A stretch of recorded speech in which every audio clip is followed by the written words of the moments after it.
बच्चों, आज जो हम लोग पढ़ेंगे वो हमारा टॉपिक रहेगा रिप्रेसिबल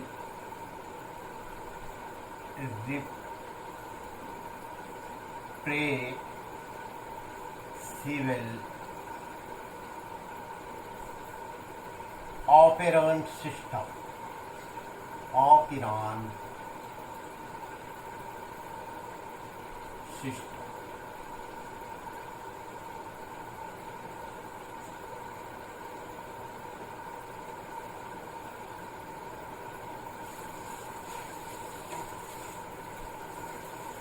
कल हमने जो बात की थी वह बात हमारी जो थी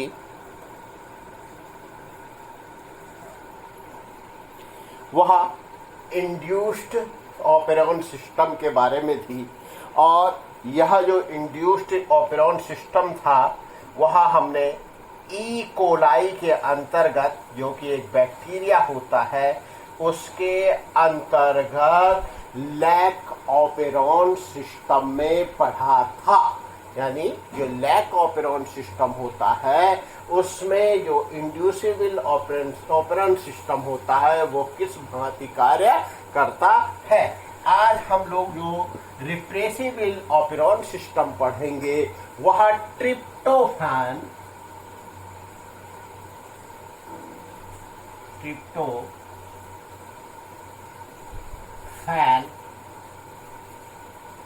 ऑपरेंट सिस्टम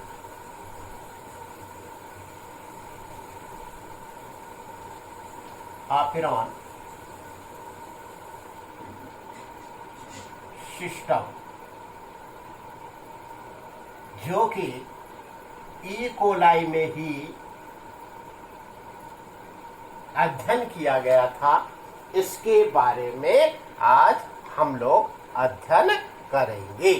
देखो, तुम लोग जानते हो, मैंने तुम लोगों को बताया था कि जो कंट्रोल जीन होती है, मैं शॉर्ट में CG लिख रहा हूं, इसमें मैंने तुमको बताया था कि 3 प्रकार की जीनें होंगी। कौन कौन सी होंगी? एक होगी रेगुलेटर, दूसरी प्रोमोटर और तीसरी जो है वह ऑपरेटर। इन तीनों के काम भी मैंने तुम लोगों को बता दिए थे। और साथ में जो है वह दूसरे, जिससे कि mRNA में फॉर्म होना है, वह होगी स्ट्रक्चरल जीन।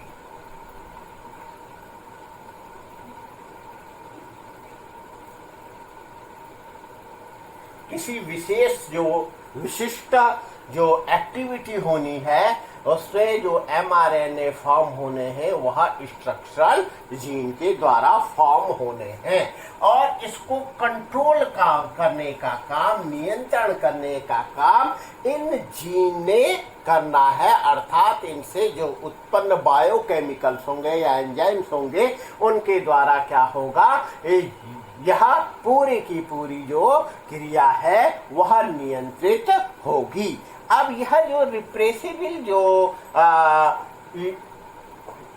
ऑपरेंट सिस्टम है, इस ऑपरेंट सिस्टम में यह जो सिस्टम होता है यह नॉर्मली एक्टिव होता है। नॉर्मली कैसा रहेगा? यह एक्टिव रहेगा। तुम लोगों ने पढ़ा था जब मैंने तुम लोगों को इंड्यूस्ड ऑपरेंट सिस्टम या लैक ऑपरेंट सिस्टम बताया था, तो लैक ऑपरेंट में मैंने तुमको बताया था कि वो क्या होता है, इस रेगुलेटर जीन से निकलने वाले रिप्रेसर सब्सटेंस या रिप्रेसर प्रोटीन के कारण कैसा रहता है, यह स्विच्ड ऑफ रहता है। कैसा रहता है? Switched off. लेकिन यहाँ पर जो यह रिप्रेसिबल ऑपरेंट सिस्टम है ये कैसा रहेगा? नॉर्मली स्विच्ड ऑन रहता है। तो यह स्विच ऑफ कब होता है? ये स्विच ऑफ तब होता है जबकि हमको इस स्ट्रक्चरल जीन के द्वारा फॉर्म होने वाले एमिनो एसिड या प्रोटीन की आवश्यकता नहीं होती है, या एक क्रिटिकल पॉइंट पर जब वे पहुंच जाते हैं तो वहां पर यह ऑपरेंट सिस्टम जो है वह स्विच ऑफ हो जाता है। अब इस ऑपरेंट सिस्टम को, जो ट्रिप्टोफैन ऑपरेंट सिस्टम है, इसको अगर हम देखते हैं तो इस प्रकार से, इस चित्र के माध्यम से हम इसे समझेंगे। यह डीएनए है और इस डीएनए में यहां जो है आर, जो डिनोट कर रही है किसे? इस रेगुलेटर जीन को। उसके बाद हमारे पास यहाँ जो है, यह जो है प्रोमोटर जीन है, इसके साथ हमारे पास यह ऑपरेटर जीन है। और तुम लोग जानते हो कि ये तीनों के तीनों जो हैं किसके अंतर आएंगे? कंट्रोल जीन या कंट्रोलर जीन। ये कंट्रोल करने वाली है, नियंत्रण करने वाली ये तीनों जीन होती है। अब हमारे पास इसमें जो स्ट्रक्चरल जीन है,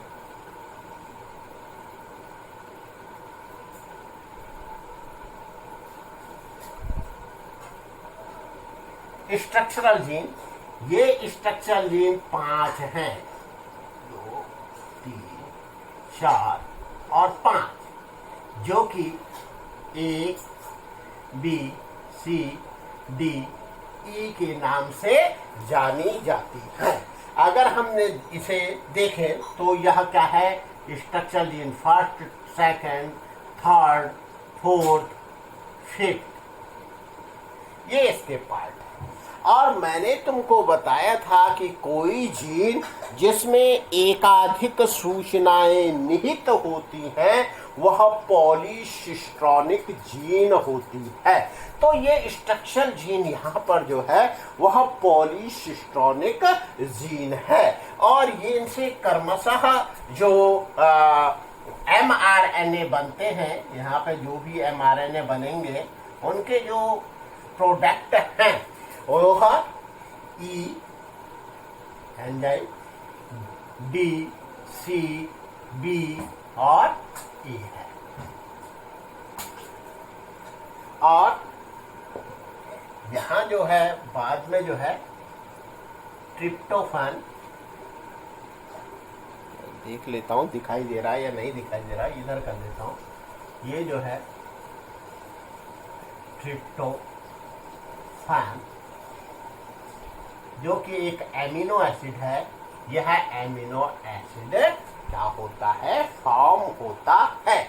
अब यहाँ पर जो रेगुलेटर जीन है, इस रेगुलेटर जीन से, ये जो रेगुलेटर जीन है, इससे जो mRNA फॉर्म होता है, ये जो mRNA है किसके द्वारा होगा? ये तुम लोग जानते हो कौन सी क्रिया होती है? डीएनए से किससे बनना है? आरएनए ने बनना है, mRNA ने।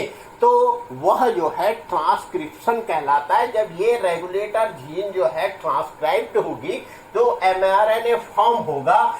ये mRNA अब रिप्रेसर प्रोटीन न बना करके यह बनाता है एपो रिप्रेसर।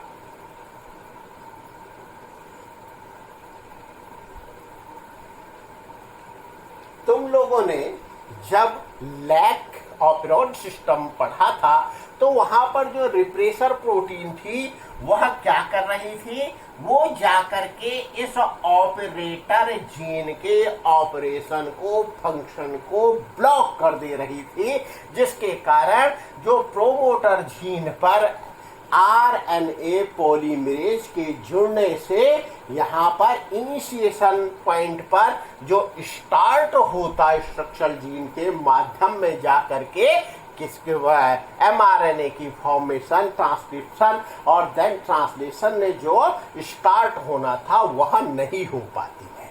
अब यह एपो रिप्रेसर क्या है?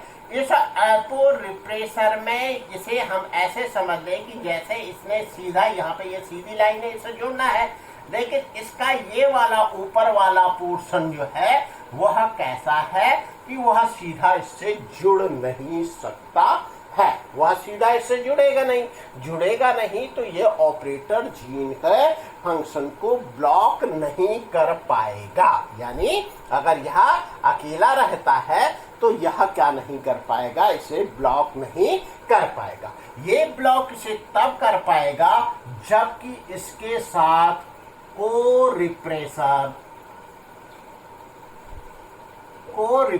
जुड़ेगा।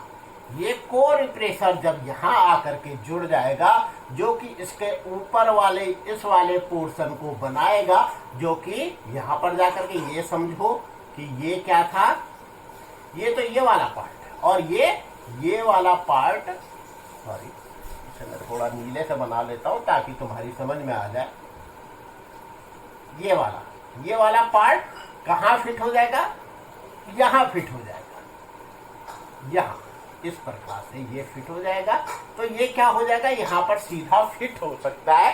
तो जब ये को-रिप्रेशर किससे जुड़ेगी, एपोरिप्रेशर से जुड़ेगी, तब ये किसकी भांति काम करेंगे, जो रिफ्रेशर प्रोटीन होती है, जो कि यहाँ पर ऑपरेटर जो जीन होती है वहां पर जाकर के क्या हो जाती है, बाइंड हो जाती है, इसके साथ बंध जाती है और इसके फंक्शन को नहीं करने देती है। तो ये क्रिया कब होगी, जब को-रिप्रेशर यहाँ पर होगा। अब जब तक को-रिप्रेशर नहीं है तब तक क्या होगा कि ये जो प्रोमोटर जीन है, इस प्रोमोटर जीन से जो आरएनए पॉलीमरेज है,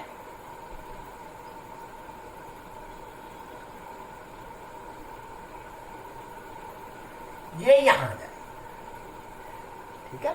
अब ये इससे होता हुआ क्या करेगा, इस स्ट्रक्चरल जीन को किसके लिए प्रेरित करेगा, ट्रांसक्रिप्शन के लिए और के लिए प्रेरित करेगा। फिर एमआरएनए फॉर्म होंगे, फिर उसके बाद जो है वह फर्दर एमिनो एसिड और प्रोटीन बनेगी। तो नॉर्मली तो ये चलता रहता है, ये पूरी क्रिया क्या हो रही है, नॉर्मली चल रही होती है।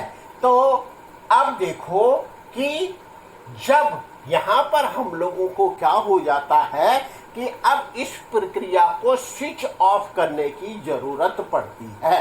जब स्विच ऑफ करने की जरूरत पड़ेगी, यानी कि अब पर्याप्त मात्रा में जिस भी हमारे पास जिस भी बायोकेमिकल ने फॉर्म होना था वो फॉर्म हो गया, तो इनकी मदद से, इन एंजाइमों की मदद से क्या होता है, जो एक कोरेस्मिक एसिड होता है वो कोरेस्मिक एसिड किस में बदल जाता है, ट्रिप्टोफैन में बदल जाता है।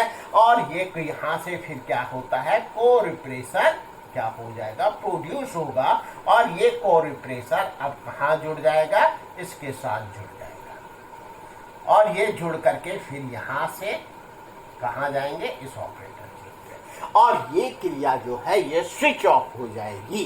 यानी कि अब यहाँ पर इस स्ट्रक्चरल जीन का जो प्रोडक्ट होना है या प्रोडक्ट जो बनना है उसका बनना बंद हो जाएगा। तो इस प्रकार से यह ट्रिप्टोफैन ऑपरेशन सिस्टम होता है, या जिसको हम रिप्रेसिबल ऑपरेशन सिस्टम कहते हैं। ये रिप्रेसिबल ऑपरेशन सिस्टम कार्य करता है। तो अब तुम लोगों को दोनों ही प्रकार के जो ऑपरेशन सिस्टम थे, चाहे वह इंड्यूस्ड ऑपरेशन सिस्टम था जिसे हम किसके माध्यम से, लैक ऑपरेशन सिस्टम के माध्यम से समझा था, या जो रिप्रेसिबल ऑपरेशन सिस्टम है जिसे हम ट्रिप्टोफैन ऑपरेशन सिस्टम के द्वारा समझ रहे हैं, तो वह तुम लोगों की समझ में आ गया होगा। इसी के साथ हमारे पास यह जो चैप्टर था, जो कि वंशानुगति का आणविक आधार था, यह समाप्त होता है। और अब हम जब नेक्स्ट आगे जो क्लास लेंगे वहाँ पर हम लोगों के जो नेक्स्ट चैप्टर है वह प्रारंभ हो जाएगा।